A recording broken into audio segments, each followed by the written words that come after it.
or that we should guard against. So it's super important for us to avoid everything and anything that can possibly cause us stress. And like we said previously, take walks, step out of the house, do things that takes your mind off the current situation. And I was talking to a few persons some time ago as regarding dealing with the current situation that we find ourselves in. I would say to use the excess time that we have now, in channel it into doing something else, something much more productive. Now, when your mind is busy doing something different, you won't even have the time to be thinking about that thing that's causing you stress at the time. Now, if, for example, you are, let's say, a student, as it were, and you're preparing for an exam, for example, and you are super, super, super, super stressed, it's causing you undue anxiety. A lot of times people feel so stressed preparing for exams, and they're practically shaking, like they can't even stand going into the exam hall. I would say to just take your time and breathe. Breathing alone stabilizes your heartbeat to a certain level. So just take your time and just breathe and relax. It might not be easy to say snap out of it and stop thinking about the problem and stop thinking about that. But simply just breathing and stepping out to get some air, just taking some sunlight, can go a long way in uplifting our mood. Now, sunlight has been studied to show that it improves our mood, because mood and anxiety, they are very closely related. That's why anxiety and depression and panic attacks are closely related. So as much as possible, sunlight is great. It's a great thing to help us up our mood. That's why people who stay in the tropicals, we are very hyper. We are very hyper people generally. This is what studies have shown. So it'd be good to step out, get some air, breathe, take your time and just relax. Listen to some music, find whatever it is that we can just do to soothe ourselves. A lot of times we know things that we can do for ourselves that can ease stress. So it's good to do those things that we normally do that makes us that eases our stress. Talk to somebody. If you feel that I can't handle this anymore, talk to somebody. It might not be so serious enough to go talk to a doctor or something, but talking to your friend has a way of uplifting your spirit. It has a way of just changing your mood somehow. Let somebody know, I don't feel good. I'm not feeling so great about this. I'm not feeling so fantastic about this. I'm stressed about this. I'm worried about this. That person might just have the right thing that you need at that time. So that's why human beings are social. We are social animals. We have to interact with people, and if we are experiencing some extra level of stress, it would be great to also talk to somebody and let someone see what you are going through in a different perspective. That's what I was saying for. That is absolutely correct, and I love how you talked about being able to speak to somebody. Because most of us do not really have somebody we can speak to, somebody we can confide in, somebody that we trust, that can talk. Sometimes the key is in just being able to talk, just finding somebody that will listen to you and pay attention to you. That may be everything that you need. Yeah. The benefits of finding somebody to speak to cannot be de-emphasized, and that is part of the benefits of having a church or a religious place. Yeah. Having a pastor you can confide in, whoever is your religious leader, somebody that will speak into your situation and help you see it from another perspective, and explain it better for you. Probably you are missing some details. You are looking at an issue from a particular light, and that may be all that you need. Yeah, they say you don't see the picture because you are in the frame. Yeah, so because you are the one in this situation, sometimes it's difficult to see things holistically, to see things. So that thing that is giving you undue stress might not even be so much of a big deal maybe it's a big deal for you at the time you're thinking about it, but talking to somebody alone just helps you find that clarity that, oh, it's not as bad as I'm looking at it. Yeah, it's not as difficult, or it's not as serious as I'm looking at it. Yeah. Yeah, that is very correct. That is very correct. Also, the part of having to take walks and just remove yourself from the bad news you are getting. I think most of us have not learned to purge ourselves from the constant bad news on the media. Like if you switch on any television, they will first want to shock you. That shock value is really important for them. Breaking You know, news. if they say 100,000 people, yeah, have died of coronavirus in the US, there is no contest. There is no relativity. Like they are not relating the news to anything. Mm-hmm. The same, I'm sure most people do not know, for example, that even the flu last year killed more than 100,000 people in the US as well. But then, if you join the statistics side by side with other diseases, you are going to find that probably you should not be so worried as you are. Mm-hmm.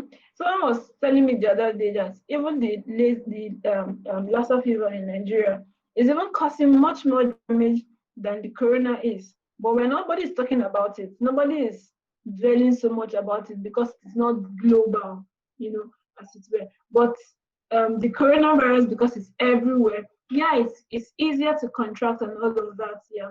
But there are other bigger issues that nobody is talking about. There are other bigger um, statistics that nobody is talking about that could possibly be other form of stress. So thank God nobody's talking about it. They talk about that in addition to what we have right now. Probably we'll just all lose our minds. So it's sad, yeah. And we don't want to lose our minds. That is part of why we are here today. Yeah. Yeah. So I have one last question for you, but I also would want, if anybody has a question, we are nearing the end of our time. In 12 minutes, we'll be done. So if anybody has any question or has any comment to make, please feel free to either signify through the comment box, or whenever I give a signal for that, do not be um, shy, or do not feel like anybody will say what I said is not correct. No, there are no wrong answers. We're all trying to figure it out together. Mm-hmm. We are not experts. We are just trying to make sense of the situation and all the anxiety that this place is bringing, that this whole situation is bringing.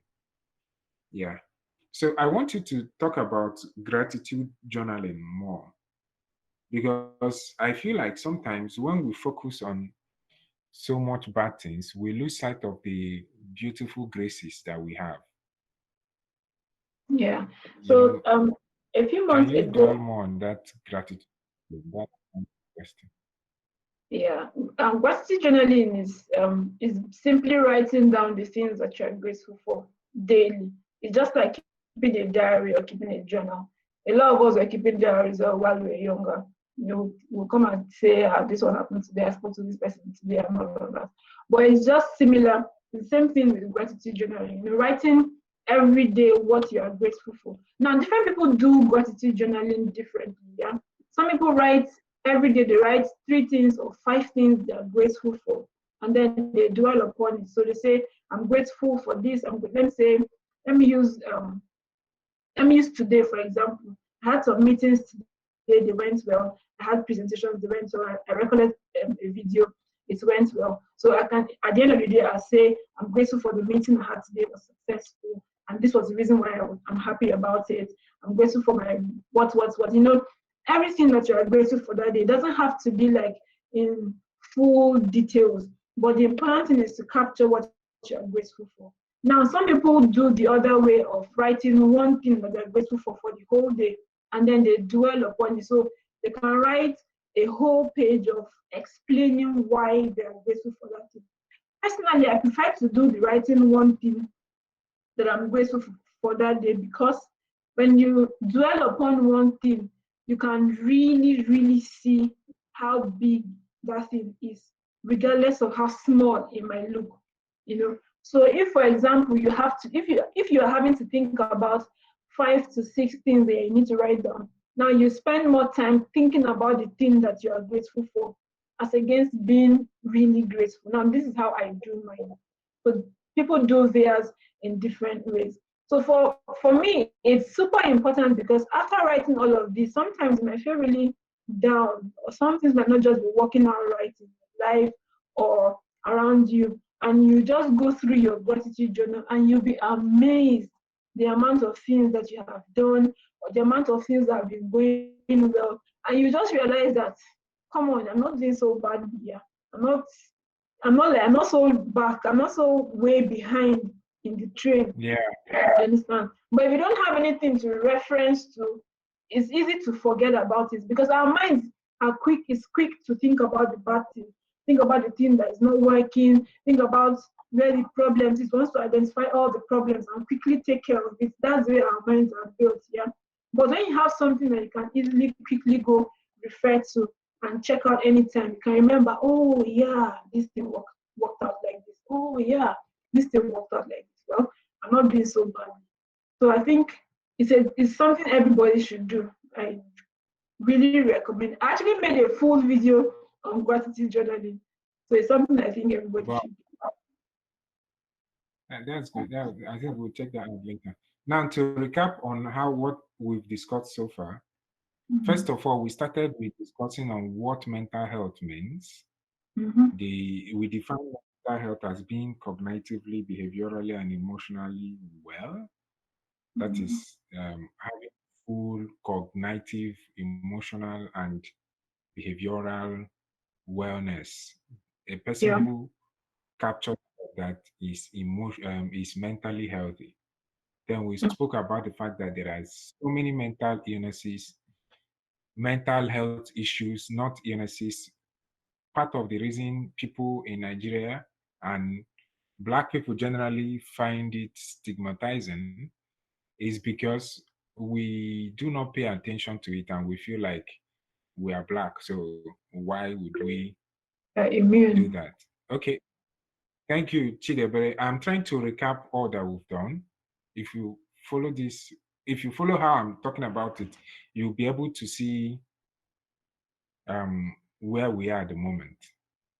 Okay, so as I said, we discussed on what mental health is. Secondly, we discussed why mental health issues at this time. What are the problems facing a Black person and the mental health of a Black person? Then we now talked about types of mental health problems before we zeroed in on anxiety. Now, talking about anxiety, we've dealt so much on that. We talked about what could make somebody anxious at the moment.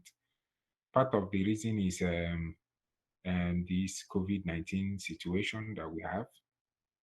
Another part of the reason why people may be anxious at the time is the uncertainty of the moment, lack of finance, and many other things that we spoke about as causes of anxiety. Then we talked about how to overcome anxiety. COVID-19 anxiety we mentioned, you can overcome it by staying away from the news, bad news. You can overcome it also by um, taking precautions yourself, being able to, well, take a walk and do all of that. Then we spoke generally on how you can overcome situations of anxiety, which is you can do gratitude journaling, you can take a walk, you can speak to your friends, you can go to church and pray. Maybe we didn't add go to church, but I just threw that in there. So I hope we have a rundown now of all we've done. If you have Chidebre, do you get